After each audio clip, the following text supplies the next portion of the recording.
How are we doing, everybody? Welcome to another episode of Getting Jiggly. I'm Will, and today we're getting into the top 25 games, the People's Choice top 25 games of 2025.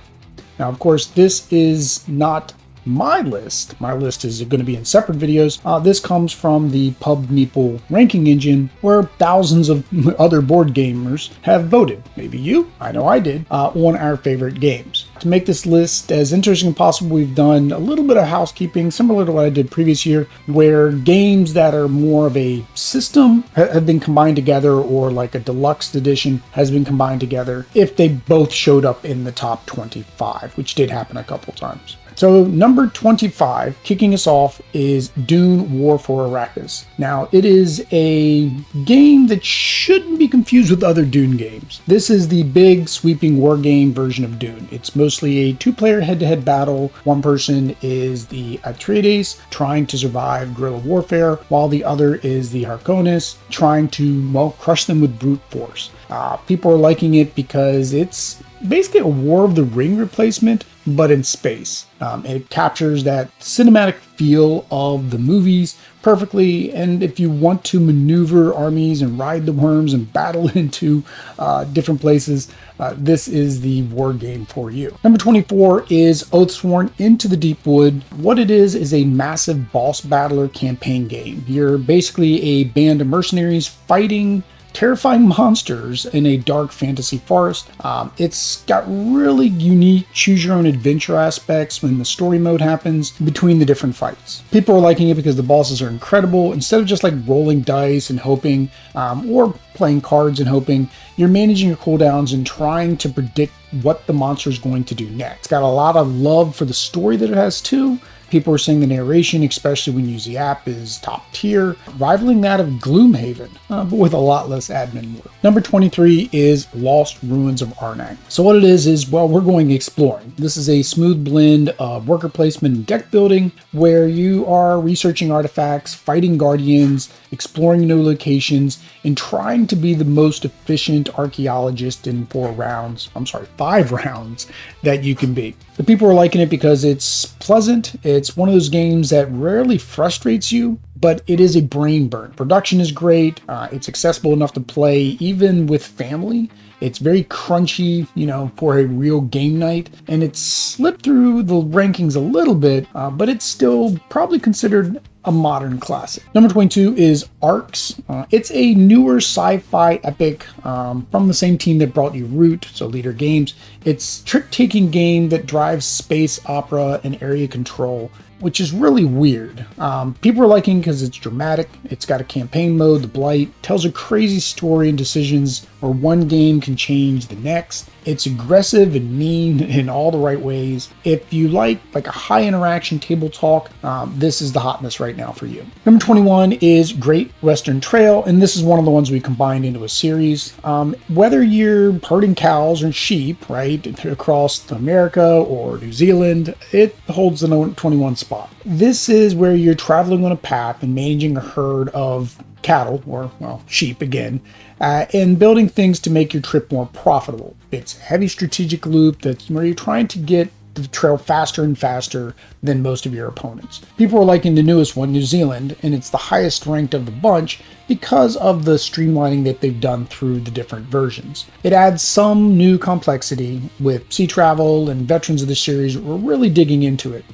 It's a gamer's game, though, through and through. Number 20 is Civolution. So this is a massive civilization game by Stefan Feld. You're using your dice to upgrade your civilization on a secluded continent. People are liking it as a sandbox mechanisms that it has. If you love upgrading tech trees and pushing buttons to see what happens, this is pretty much going to be heaven for you. It's a beast to set up and learn, but people who love heavy Euros are putting it straight to the top of their lists. Number 19 is Too Many Bones. So this is a dice building RPG, which pretty much could cost as much as a car if you want to get all into it, but it's really worth it for those that, have this as a lifestyle game. You play as Gearlocks and you're going on adventures, right? People like it because, well, the components are top tier, near indestructible, according to Chip Theory, and the character customization is unmatched. Well, we'll get into that later. Every gear lock plays a little bit different because of the way that they are upgraded and how their dice work, but it is polarizing because, well, the price, and, well, dice rolling means luck-based, but fans are fans, and they're, well, diehard fans. Number 18 is Voidfall. So Voidfall is a 4X game with 0 luck. So that means all strategy. There's no dice rolling for combat. It's all deterministic through math, if you like math. People are liking it because it's got pure rewarding strategy. You know, if you lose, it's because you miscalculated, not because of a bad die roll or some weird random thing happening. It's heavy, it's gorgeous, it's got Ian O'Teal's art. Makes you feel like a genius when, you know, that entire plan comes together. Number 17 is Spirit Island. This is the anti-colonialist cooperative game where you're trying to scare invaders off of your island. People like it because it really has infinite replayability. It's a brain burner, and it shows, right? It's considered one of the best co-op games that I've ever made because you can't really quarterback what the other players are doing because you're spending so much time and your energy trying to figure out your own turn. Number 16 is Andromeda's Edge. So what this is the spiritual successor to Dwellings of Everdell. It is a worker placement with spaceships that fight. People are liking it because it's flashy, colorful, exciting, and mainly because it fixes some of the downtime issues from Dwellings, and it really adds this new cool engine building element to it. It is considered a kitchen sink sci-fi game, but it feels really epic when you put it on the table. Number 15 is a game I've never heard of, but it's Guards of Atlantis II. So this is a team-based MOBA, which is a massive online battle arena board game. There's no luck, it's all tactics, right? It's basically a sport. You're competitive in all the right ways, right? If you have a regular group of 4 to 6 players, this is supposedly one of the best team-based experiences you can have. Number 14, shooting way up on the list, is a new game, The Old King's Crown. So this is a card-based area control game with a really weird art style. People are liking it because of the interactive bluffing feel that you get from the game. You're playing cards face down, scheming, and then revealing those surprises. It's been described as having a lot of personality, with just moving a bunch of cubes, and then outsmarting your friends with those plays. Number 13 is Arydia, The Paths We Dare Tread. So this is one of the big open world RPGs in a box. You're physically exploring, flipping tiles, and finding secrets. People are liking it because it gives you this huge sense of wonder, like playing Zelda for the first time, right? It's this big campaign, but it respects your time. The exploration feels genuine, not just like reading paragraphs from a book. You're actually going on these adventures. Number 12 is War of the Ring 2nd Edition. So this is the definitive Lord of the Rings experience. Considering what we just talked about earlier with Dune, makes sense that this is going to be here. The game is really about theme. It's telling you that story every time you play. It's a long game, but if you love Tolkien, then there's nothing else that comes close in terms of scale and in terms of theme that this game has. So number 11 is Arkham Horror, the card game. This is a cooperative card game set in the Cthulhu mythos. So people are liking it because of the narrative and because it's a living card game. So there's tons of content for it. The way you can evolve your deck and do some deck building changes from story to story based on your failures or your successes. And it's really brilliant how they've accomplished that. Just be prepared for the chaos bag that could ruin your day. All right, so now we're getting into the top 10 games according to the people on Pub Meeple. So number 10 is Mage Knight Ultimate Edition. This is the ultimate solo puzzle. You're a powerful mage exploring the map and just trying to get stronger.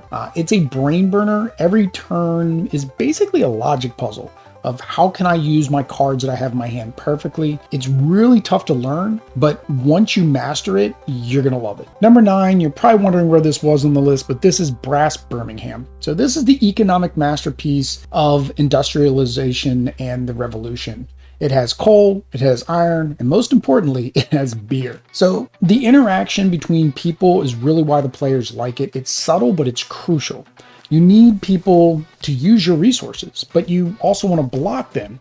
So it's tight and unforgiving, but it's so deeply satisfying. Number 8 is Galactic Cruise. So what you're doing is you're running basically a luxury space cruise line. You're trying to build the best cruise line. People like it because it is a heavy Euro that feels slightly friendly coming into. The bumping mechanic means that you never are totally locked out of an action, and it looks amazing and has a very smooth gameplay loop that most modern Euro fans love. Number 7 is Primal The Awakening. So this is a big boss battle that focuses entirely on the fight.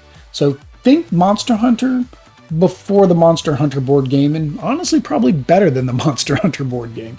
People like it because of the tactical card play at its finest. You are trying to cut out the grind and get straight to the action.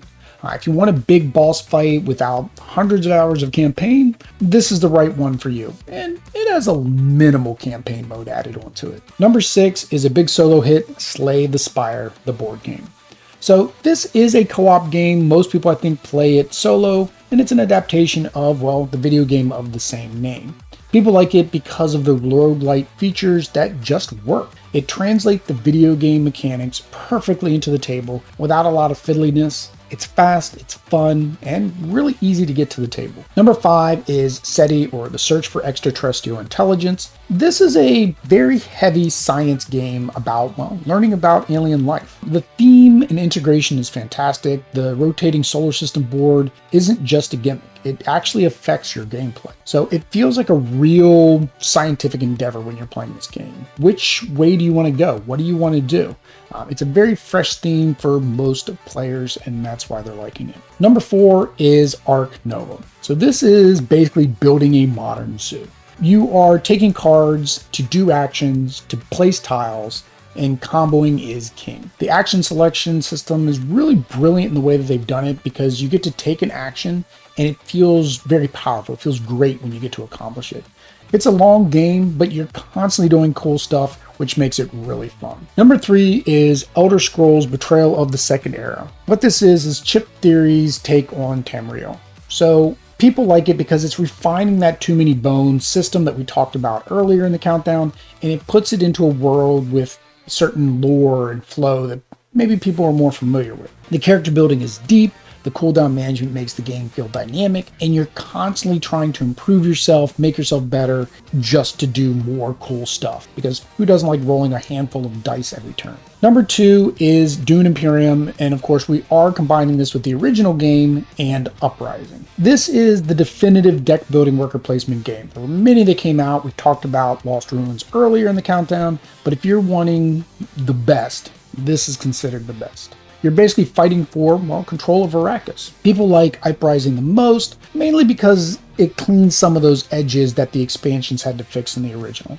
It takes tight, tense gameplay of the original, spices it up with worms and team play. It's intense. Every round feels like it matters. If you like high-stakes conflict in your worker placement, this is it. Okay, with all that said, we're going to get down to the number 1 game. The number 1 game, according to the people of Pub Meeple for 2025, was the Castles of Burgundy. And this is no surprise, right? It is a classic Euro game of dice placement and tiles to build up your estate in medieval France. People were really liking, of course, the new special edition that came out by Awakened Realms, and I think that helped push this to the top, because the regular Castles of Burgundy also was in the top 25 before I combined them. It takes the mechanics of a perfect game, one of the best designs, according to some people, ever, and it, of course, gave it a premium production. The deluxe edition just looks incredible on the table, plays smoothly, and it's just a pure board game that people feel comfortable. It's the king for a reason. All right, there we go. That is the top 25 games of all time, or as of 2025, according to Pub Meeple users. There was a little bit of finagling, to get us a couple